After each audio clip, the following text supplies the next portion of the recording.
Simula din ako binayaran ng OT 2-3 beses. Din ako nag-ano patayin sa OT.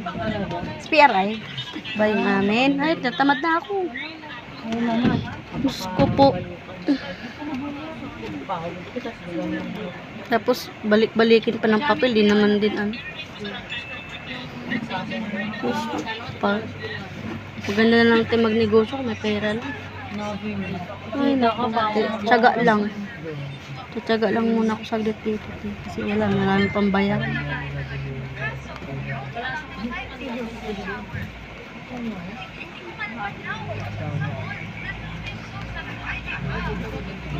Si ano si Ate Amre, hindi ko na nakikita. Sino? Amre.